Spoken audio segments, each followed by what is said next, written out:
Festa, segunda parte, hoje especial, abordando um tema com o professor César Zucati Prit sobre a TR e o IPCAE. Aqui em Porto Alegre está chovendo bastante, então por uma questão de segurança, para a gente não perder o conteúdo que foi exposto pelo professor César, eu fiz uma interrupção no vídeo, de modo que a gente possa dar prosseguimento, né? Ele estava falando agora a parte, chegando nas considerações do Perículo in Mora, da questão dessa decisão do IPCAE e TR, né? Então, assim, agora eu estou chamando chegar a essa conclusão e daí o professor vai abordar ainda um pouquinho sobre essa conversão da MP 936. Acho que agora vai funcionar, professor, porque pelo menos a gente fica na garantia de que não perderemos o conteúdo, né? Que, embora eu já agradeça pela oportunidade, porque quando a gente compartilha e faz uma reflexão, sempre vem outras ideias, né, de interpretação, enfim, que são muito importantes para a gente que obrigatoriamente tem que interpretar a lei e tentar enxergar as coisas de uma maneira, enfim, fazer uma interpretação, né, para os casos práticos. Então, passo a palavra novamente, já expliquei que eu fiz essa pausa no vídeo por uma questão de a gente poder ter esse vídeo guardado, e agradecendo a todo mundo que está contando aqui. Obrigada, professor César. Tá certo. Então, eu finalizei ali a questão do Perículo in Mora, que é a alegação da liminar, de que pelo fato de a TR, de o IPCA estar tendo um crescimento exponencial e num momento em que os empresários estão com uma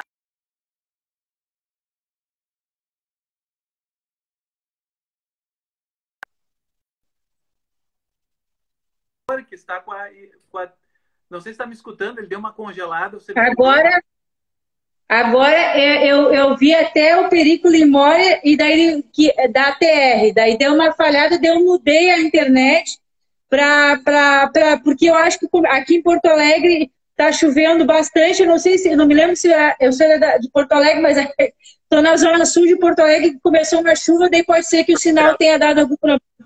Olha, até para mim a internet está muito boa, porque quando deu o ciclone bomba, eu tenho a empresa Oi, e eu fiquei acho que umas 14 horas sem internet, sem telefone, incomunicável com o planeta. Bom, vamos agora, depois, com o agravo regimental do ministro, do Procurador-Geral da República, o ministro Gilmar Mendes voltou atrás e deixou assim bastante tranquilo para ser seguida a sua liminar neste meio tempo, pelo menos até que o Pleno diga se vai manter ou se vai cassar de vez a liminar, certo? Uhum. Basicamente, soluções que a gente já tinha no meu primeiro artigo, que está publicado na página da Anamatra, está publicado também no jornal Estado de Direito, site da professora Carmela, né? Nós temos os seguintes contornos. Primeira questão: eu preciso decidir isto na fase de conhecimento e trancar a fase de conhecimento? Veja só que problemão. Eu participo de vários grupos de debate de juízes, de outros juristas, né? E estavam pensando em usar o artigo 356 do CPC para fazer um julgamento antecipado parcial de mérito. Deixa o processo suspenso quanto a este acessório da atualização monetária e prossegue quanto ao núcleo dos pedidos. Já pensou? Até eu vi que no nosso PJE do TRT da 4ª Região eles colocaram a opção, mas me parece que o fluxo no PJE dos processos não está pronto. Então, assim, geraria uma situação infernal. Eu ia ter que desmembrar processos, cada ação ia ter 2 autos, uma coisa muito complexa, muito, né? Enfim, o ministro Gilmar Mendes esclareceu que nada impede de que seja essa questão, já que é um pedido implícito, até temos até súmula do TST, súmula 211, considerando que mesmo que não se tenha discutido nada, mesmo que não tenha sido nem requerida a atualização monetária, isso se trata de um pedido implícito e pode ser colocado, lançado na conta e depois debatido em sede de execução, né? Sim. Essa é uma das questões, é uma das recomendações, os contornos, né? Está harmônico com a liminar do ministro Gilmar Mendes, certo? E evita uma série de discussões. Se eu simplesmente postergar para a fase de liquidação e execução, essa questão, certo? Essa é a primeira questão. Aliás, o nosso TRT4, alguns TRTs não fazem da mesma forma, mas o nosso TRT4 tem já um entendimento tradicional que o momento propício para a discussão dos índices, para evitar tumulto processual, é na fase de liquidação. Segunda questão, o processo já transitou em julgado. Eu tenho a TR ou o IPCAE expressamente definido no título executivo transitado em julgado. Isso foi explicitamente tratado pela liminar, diz que, nessa hipótese, tendo havido a formação de coisa julgada formal e material na fase de conhecimento, não pode subsistir a possibilidade de ato decisório que discuta a constitucionalidade sobre a qual se funda o título. Por quê? Sim. Lá no artigo 505 ou 525, é o 525 do CPC, onde eles falam de flexibilização da coisa julgada, é somente se a coisa julgada contrariou uma decisão de inconstitucionalidade anterior. Então, assim, não tem a mínima possibilidade de uma decisão do Supremo declarando a constitucionalidade ou declarando a inconstitucionalidade posterior ao meu título julgado afetar este decisum. Então, se a TR ou se o IPCAE já estão definidos lá atrás, na fase de conhecimento, ou se eu já estou prestes a liberar os alvarás e já está transitado em julgado o agravo de petição que definiu o índice de atualização monetária, vida que segue, nada muda, eu não estou impedido de liberar os valores, certo? E reiterando, se lá na fase de conhecimento estava na sentença e no recurso o índice de atualização monetária, mesmo que se impugne isso depois, essa impugnação está preclusa porque eu tenho a coisa julgada, certo? O que mais? Sim.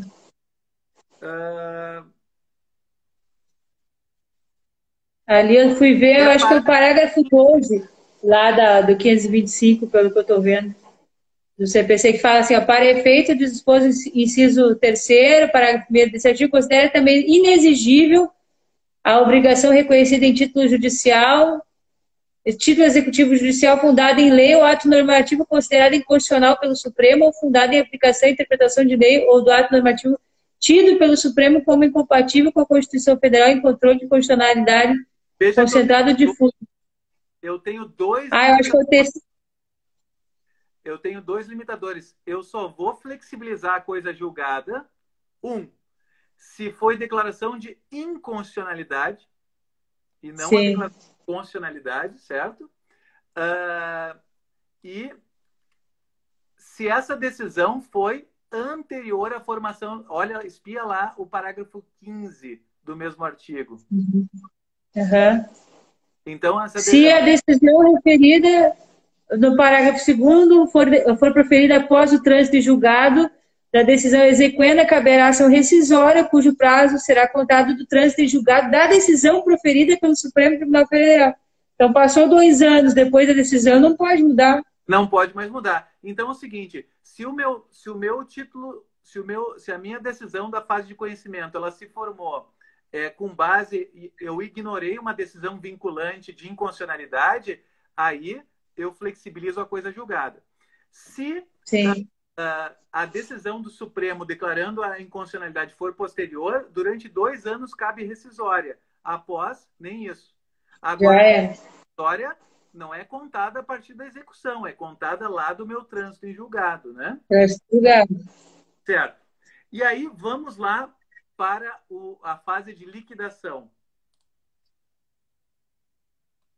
Na fase de liquidação, E eu tenho um contorno aqui, porque a decisão, a liminar do ministro Gilmar Mendes, uma hora ela fala que o objeto é simplesmente evitar a irreversibilidade.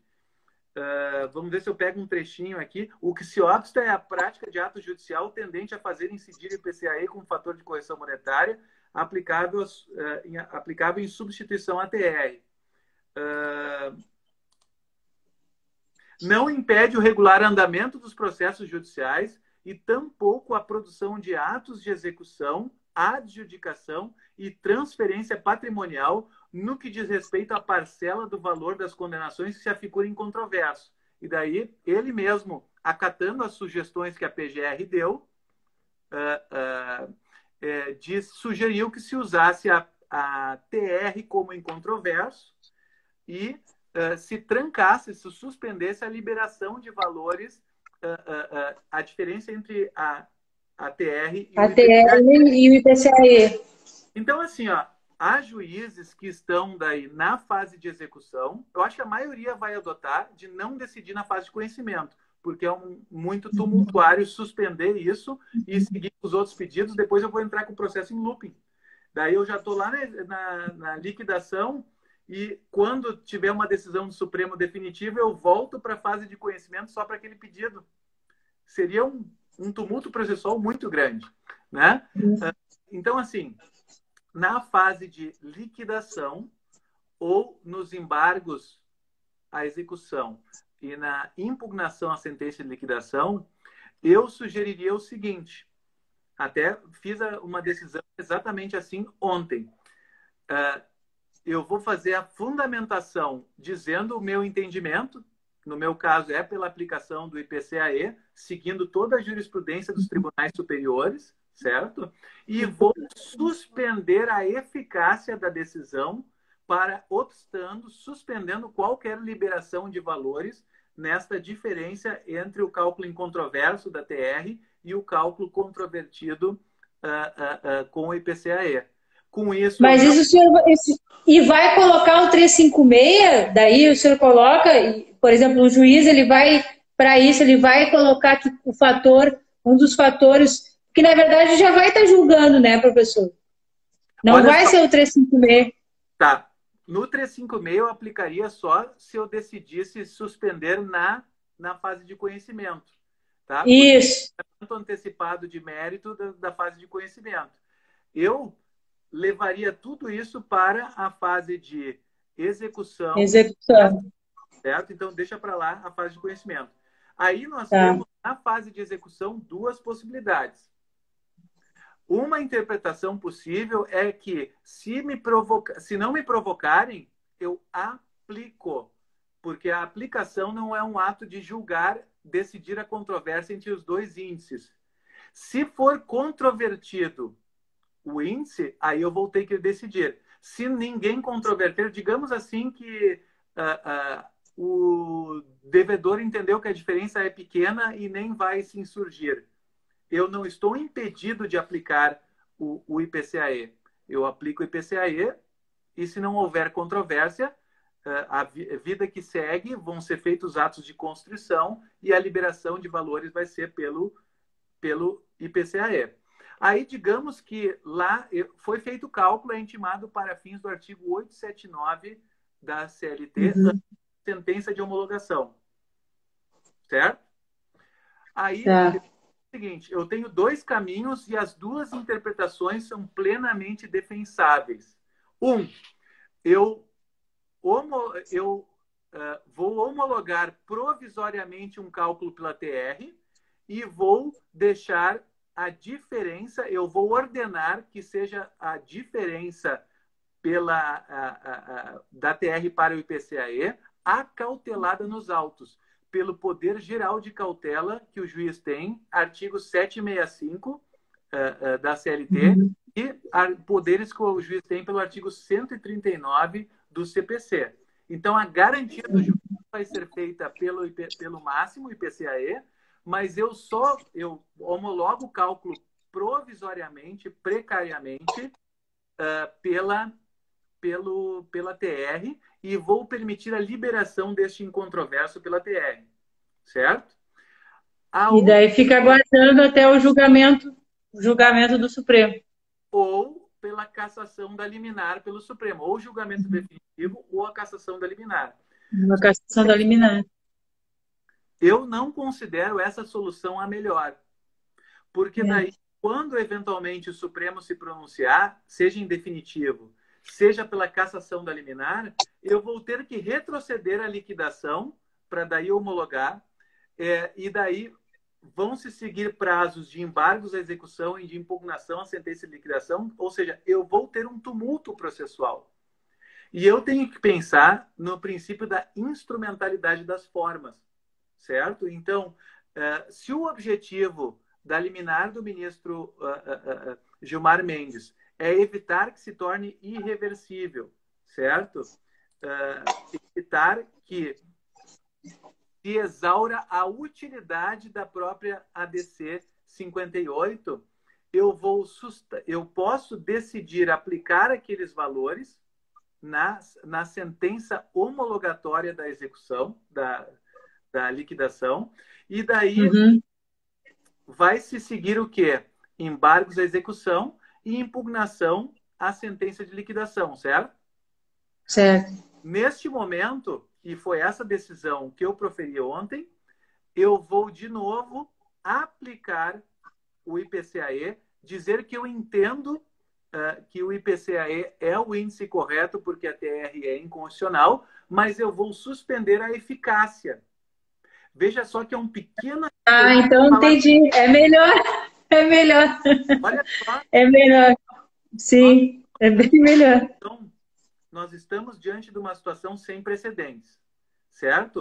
O objetivo da liminar é evitar a irreversibilidade, certo? Eu quero prolatar a decisão que eu tenho a maior economia processual, eu dou cumprimento liminar, mas eu tenho economia processual e o menor tumulto nos meus autos. Então, e faz o controle de constitucionalidade, acaba fazendo uma... Faço o controle de constitucionalidade difuso, mas eu suspendo a liberação da parte controvertida, certo? E aí, enquanto isso, já estão correndo os prazos para agravo de petição, porque senão ia ficar tudo prazo. Enquanto isso, o processo vai andando, e até que chegue na segunda instância, provavelmente a questão já vai estar até resolvida. Se não estiver resolvida, aí o desembargador, o relator na turma, no caso aqui na CEX, né, a Seção Especializada em Execução, vai ter uma decisão similar à que eu tive. Ele vai julgar o agravo de petição parcialmente e deixar suspenso o julgamento do agravo de petição quanto à questão do índice, certo? Essa é uma opção defensável. Se ele fizer isso, nós já ganhamos um enorme tempo, porque na primeira instância os embargos e a impugnação à sentença de liquidação já estão resolvidos, certo? Sim, e são vários procedimentos, né? Daí vai passando para ter uma mesma decisão, sem necessidade de assim, se houver a decisão e ficar suspenso, pendente, tu apresenta teu entendimento, mas fica suspenso. A consequência prática para fins de acautelar o resultado útil da DC 58 é o mesmo, mas eu avancei em algumas etapas do meu processo e eu estou dando cumprimento à garantia constitucional da razoável duração do processo. Sim, Daqui a pouco eu vou girar o telefone e vou mostrar aqui. Vou mostrar mesmo, olha aqui. Olha lá os processos.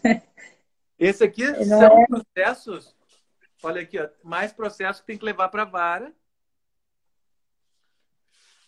Coisa pouca, né, professor? Em tempos de Covid, eu tive que trazer os meus filhos para casa, porque tem inúmeras questões de execução. Questões de execução são demoradas, são complexas, envolvem cálculo. Eu não posso ficar com esse processo anos. Vai que o Supremo não decide isso por 2, 3 anos. Acontece. Quantas ações o Supremo demora 3, 4 anos para julgar? Então, o crédito do trabalhador vai ficar parado por quanto tempo? Então, assim, todas as etapas em que eu, de forma criativa, adotar contornos juridicamente defensáveis para não atravancar o processo, são soluções positivas. Então, assim, estamos lá no segundo grau, tá? Agravo de decisão. O desembargador relator ele vai ter uma decisão nas mãos. Ele pode decidir e julgar o índice, mas suspender a eficácia, porque daí, olha só a diferença. Quando resolver a questão do Supremo, já está caso o Supremo, o que a gente prevê que ocorra, decidir pela aplicação do IPCAE, a decisão dele está pronta e nem precisa voltar. Continua, segue as constrições patrimoniais, segue os cálculos e segue a liberação de valores. Mas, caso o Supremo derrube, seria um escândalo, talvez, mas caso o Supremo volte atrás no que já disse em outras questões e diga que para o trabalhador a atualização tem que ser a TR mesmo, tem que ser diferente de todos os ramos da justiça, aí bastaria voltar para a turma o processo e completar o julgamento, porque ele suspendeu a eficácia, então aquele julgamento ele ainda não está aperfeiçoado. Então, assim, duas saídas práticas, nós estamos caminhando sobre um terreno movediço, não há jurisprudência, nunca aconteceu isso antes. Não há jurisprudência formada sobre como são essas etapas formalmente. Né? Eu acabei questionando o senhor porque imagino que não só como lado do advogado provocar o magistrado, mas também para os magistrados é um desafio tentar fazer com que o trabalho consiga se manter num fluxo e também não ficar aquela coisa do indo e vindo, indo e vindo, indo e vindo, numa coisa que nunca termina, né? Carmela, quando mudou da OJ1 transitória da CX, teve quantas decisões? Eu já apliquei INPC, eu já apliquei FADT, eu já apliquei o IPCAE desde 2009, eu já apliquei o IPCAE desde 2015. Pelo amor de Deus! Tem que ter uma diretriz. Mas, professor, a gente está chegando, a gente até avançou mais, mas eu queria, se o senhor puder, a gente pelo menos ter uns 5 minutos do senhor falar dos principais, não sei se a gente consegue falar, ou se o senhor quer dar uma pincelada só sobre essa publicação da medida provisória, da conversão dela. Vamos dar uma pinceladinha, acho que 5 minutos é o suficiente só para abordar os aspectos principais, porque para falar sobre a medida provisória 936 toda, isso requer umas 3 horas. Sim. Daí até se o senhor fizer depois o texto, o senhor me manda que a gente publica no Estado de Direito, daí já vincula no link do vídeo para a pessoa ver com mais profundidade, né, essa análise inteira. Então, assim, o que temos de novo? Temos pouca coisa nova na lei número 936. Eles, inclusive, tiveram o cuidado de manter a numeração. Pouquíssimos artigos foram movimentados de um lugar para o outro.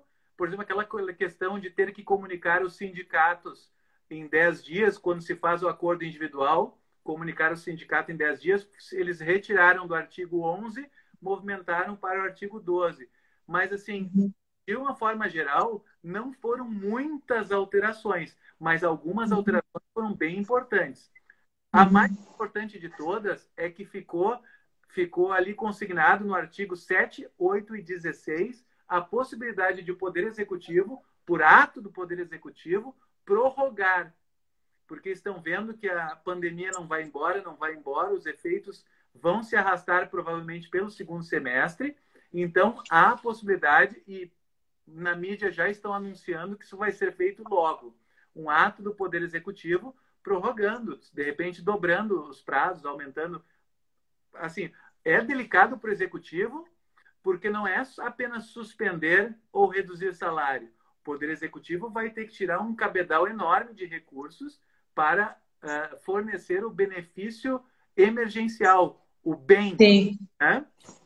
Certo? Então, a outra inovação é com relação que muitos juristas estavam debatendo, como se aplica a redução e suspensão com relação à gestante.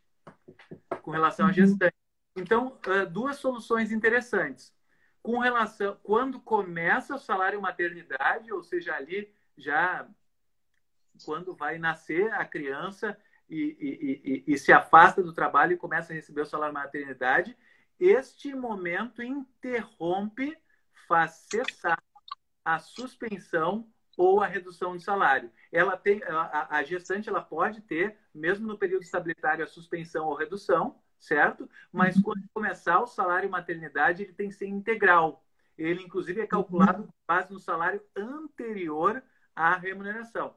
É lá o artigo 22. E a garantia de emprego dela não vai se confundir, não vai se sobrepor à garantia de emprego da redução e suspensão. Não sei se você lembra que quando eu vou ter uma redução, por exemplo, de salário por 3 meses, eu vou ter o dobro de período de garantia de emprego.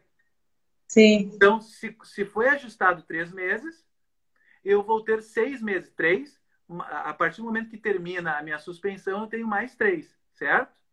Neste caso aqui da gestante, eu vou continuar tendo esses 6 meses de garantia da redução, por exemplo, digamos que tenha sido reduzido por 3 meses, mesmo que ela ganhe o filho antes. Ela tem o prazo de garantia de emprego pela MP, e daí, a partir do término da garantia de emprego da MP, começa a contar o prazo que ela teria como garantia de emprego de gestante, 120 dias. Certo? Está lá no artigo 10, inciso 3º. No final, a gestante ela ficou com algumas garantias bem interessantes, até porque o legislador sempre priorizou a gestante, ela tem um nível de proteção especial na Constituição e não poderia ser diferente. Terceira mudança é a questão do acordo coletivo ou convenção coletiva posterior. Artigo 12, parágrafos 5º e 6º. Não sei se está acompanhando na tela. Estou vendo aqui. Artigo 12, parágrafos 5º e 6º. Então, assim, ficou como se fosse uma condição resolutiva do acordo individual in melius, certo? A partir do momento que sobrevém um acordo coletivo ou convenção coletiva, ele passa a valer, predomina ele em tudo que contraditar o acordo individual, mas não em pejos. Se o acordo individual está lá no parágrafo 6º do artigo 2º, se o acordo individual for melhor que o acordo coletivo, o acordo individual continua valendo.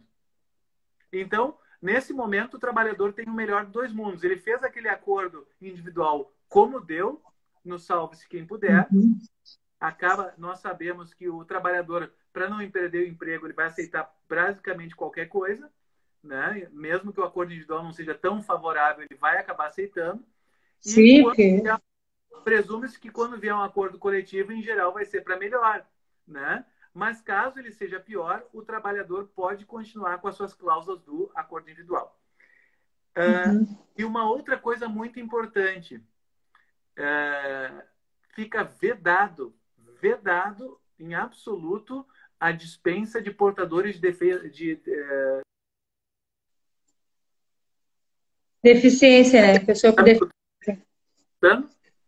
Durante o período de pandemia, fica vedada a dispensa do trabalhador com deficiência física. E o último, artigo 17. Uma questão que foi super tormentosa, que o presidente deu declarações na entrada do Palácio do Planalto de que os governadores, mandando suspender determinadas atividades econômicas, podiam mandar a conta das demissões para os governadores. Enfim, foi feito um longo debate doutrinário, não existe nenhuma jurisprudência favorável a esse entendimento que o presidente esposou. Na realidade, fato do príncipe é quando a administração pública exerce um ato discricionário, uma escolha e prejudica um cidadão mais do que a coletividade. Então, ele tem que pagar por aquilo, certo? Neste caso, não é fato do príncipe, é caso fortuito, força maior, fato da natureza, né? Uma pandemia que está compelindo, que está obrigando o administrador a agir. Ele está agindo para salvar a vida das pessoas, ele está compelido, né? Então, não é fato do príncipe. O artigo 17.5, ele veio evitar muitas ações judiciais. Não sei se você lembra que no Rio de Janeiro, a rede de churrascarias Fogo de Chão, lá por abril, demitiu, acho que uns 500 funcionários, dizendo que é tudo com motivo fato do príncipe, que é cobrar do governo o valor dessas... Me lembro. Depois eles viram que isso não ia dar certo, porque a unanimidade da doutrina disse que isso não é o conceito de fato do príncipe. Mas agora a lei, a conversão em lei, atacou esta polêmica e nos poupa muitas e muitas páginas. Você sabe, né, Carmela, que isso inevitavelmente acabaria surgindo nos processos. Então, esse debate ele foi abreviado pela Lei 14.020. E os vetos? E os vetos? Os vetos são outra questão muito importante. Foi vetada a ultratividade das normas coletivas vencidas durante a pandemia. Artigo 17, inciso 4. Não é fácil fazer uma norma coletiva nova durante esse período pandêmico, né? Então, assim, eu até em princípio seria mais a favor de ter uma exceção à regra, porque a CLT não reforma trabalhista, a questão da ultratividade. Durante a pandemia, colocou-se novamente essa questão das normas coletivas simplesmente continuar. Como é que as pessoas vão como é que as pessoas vão se reunir ou garantir uma discussão? Não é impossível, mas nós sabemos é difícil, né? Os sindicatos estão sucateados e em muitas categorias eles não vão conseguir reunir, enfim, apesar de a autorização de se faça isso por meios eletrônicos, em algumas categorias vai ser bem difícil essa negociação. Então, vai haver um período de vácuo da norma coletiva. E a outra questão que foi vetada pelo presidente foi a questão da atualização monetária trabalhista. Vou arrancar os meus cabelos. Eu não tenho muitos cabelos, vou arrancar o resto. Como a atualização trabalhista é um ponto complicado, né, dessa novela. Enfim, tentaram de novo colocar a questão da TR lá no artigo... iam mudar de novo o artigo 39 da Lei 877, que tem aquele período que tinha sido atacado pela MP 905, que não caducou, foi revogada, e agora, de novo, estaria sendo modificado por essa norma, pela Lei 14.020, mas o presidente vetou. Enfim, então, neste momento, nós estamos apenas com o artigo original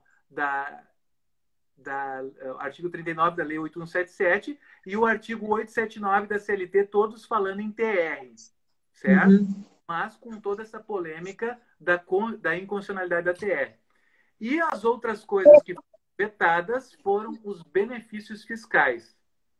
Uma questão interessante é que se disse que não poderia o Congresso, por mais que o Congresso tenha liberdade de apresentar emendas ao projeto legislativo enviado pelo Executivo sob a forma de MP, não poderia desviar da pertinência temática. Não poderia enxertar os famosos jabutis. Jabutis, bichinhos fofinhos, né? Não pode, porque isso aí seria já está até os vetos citam a ADI 4433 da relatora ministra Rosa Weber, que é um exemplo de muitos, de uma sólida jurisprudência do Supremo, que impede que se use um projeto de lei para enxertar vários assuntos que não têm nenhuma relação temática com o objeto principal. Porque isso é um tumulto do processo legislativo. Isto afeta a própria democracia, porque fica muito difícil. Imagina só, Carmela, uma lei que ela começa com 100 artigos, 50 artigos, todos dentro de um determinado tema. E daí começa a ter, vamos raciocinar ao extremo, 1000 emendas, cada uma sobre um assunto diferente. Como é que se vai discutir isso em plenário? Como é que a sociedade vai conseguir acompanhar e fiscalizar esse processo legislativo? Quer dizer, no apagar das luzes, colocar mais um pedacinho aqui, um pedacinho ali, um pedacinho ali, de coisas que não têm relação com o diploma normativo, ele atinge pilares da República, separação dos poderes, princípios, porque ele torna tumultuado o processo legislativo. Da discussão do assunto, de levar isso para discussão, de ter uma comissão para analisar. Se fosse, né, um processo assim, que houvesse uma discussão de participação mesmo, né? Mas o que está vindo, tem vindo para pior. E para aqueles empregados que estão vinculados a grandes categorias aí, que tinham eleições, por exemplo, está tudo parado, né? Então, são coisas que são inexplicáveis, né, professor? Eu quero lhe agradecer por esse tempo que o senhor dedicou. Tem o César aqui que perguntou agora, mas o senhor, professor, agora, ele diz assim, a correção só a TR é seu entendimento. Daí eu vou pedir para o professor César, e já dizendo aqui para o Júlio, para ele assistir o vídeo, né? Porque o professor César falou na aplicação do que ele aplicou no entendimento dele sobre a questão... é contador. Essa dele na carne. Então é por isso. Então, professor, dá rapidamente a resposta para ele, para a gente não deixar ele sem resposta. Depois vai ficar salvo o vídeo, depois dá uma espiadinha. Mas... eu acho melhor. Mas o professor explica. Resumindo em uma frase, o Supremo já se pronunciou em diversas oportunidades que a TR é inconstitucional para correção de débitos judiciais. Tá? A tendência é que o Pleno do Supremo diga de novo a mesma coisa. Nós estamos tendo que lidar com a liminar do ministro Gilmar Mendes. Então, nós vamos, provisoriamente, enquanto viger esta liminar, suspender a eficácia de qualquer liberação desta diferença entre a TR e o IPCE. Claro, cada juiz vai dar o seu contorno segundo a sua própria interpretação da liminar. Agora, eu enxergo que a maioria dos juízes não vai parar as execuções, vai prosseguir pela TR. Pelo menor índice, depois a diferença se busca. Professor, muito obrigada mais uma vez. A gente sempre fala que vai falar um tempo X, mas a gente sabe que é um assunto que é de extrema relevância. E agradecendo mais uma vez, agradecendo todo mundo que participou. E deixo o senhor dar uma mensagem final para quem está aqui e depois vai assistir isso na internet. Tá certo. Eu deixo um grande abraço. A gente fica honrado com a audiência de vocês. São temas de extrema relevância. A gente vê que estão chovendo decisões dos tribunais superiores que impactam o detalhe do dia a dia da atividade dos juízes, da atividade dos advogados, e nós estamos, em meio a uma pandemia de saúde, nós estamos em meio a uma pandemia legislativa e estamos em meio também a uma pandemia de decisões impactantes dos tribunais superiores que obrigam o jurista, o justrabalhista, né? Que obrigam os juízes e advogados trabalhistas a estudar como nunca. Então, assim, vamos lá com força e com fé, né?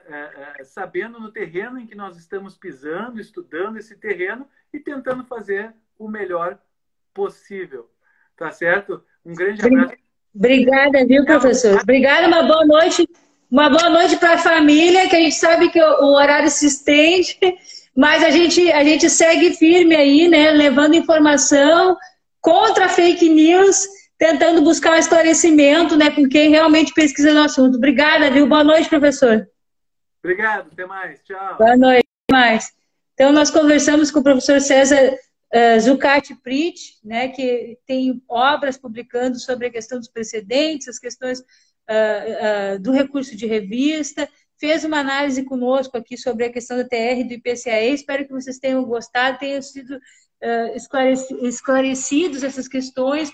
Foi importante porque a gente pôde ver como é que o juiz, né, a gente, tanto quanto o advogado como o magistrado, podem buscar sua fundamentação para suspender, né, momentaneamente uma decisão sem impactar, ficar naquele indo e vindo de recurso que a gente sabe que sofre.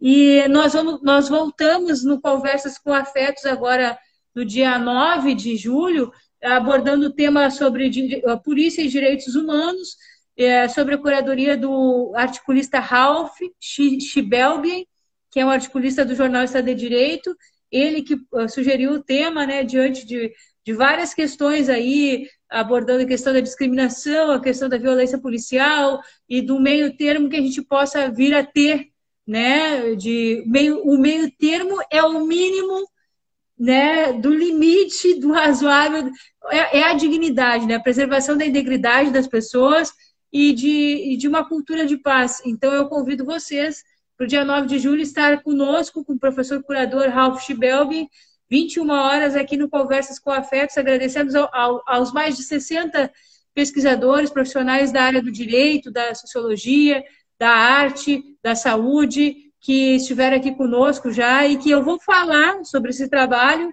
no Fórum Internacional de Estudos Globais da Universidade de Lisboa, no próximo dia 24 de julho, e eu vou disponibilizar o link para vocês assistirem a minha participação abordando o protagonismo cívico no Brasil a partir da experiência do projeto experimental Conversas com Afetos. Espero que vocês tenham gostado desses nossos encontros até aqui e sigo pedindo para vocês, sigam os nossos articulistas, os professores que compõem esse trabalho, né? Sigam o perfil Afetos _Carmela, que a nossa proposta é levar o protagonismo, a consciência coletiva, né? Compartilhar conhecimento e a crítica construtiva para que a gente possa refletir sobre as nossas atitudes, pensando menos individual, mais o coletivo, e impactando mais positivamente na vida das pessoas, num momento tão difícil que a gente vive aqui no Brasil e no mundo de uma maneira geral, mas aqui a coisa está bem difícil.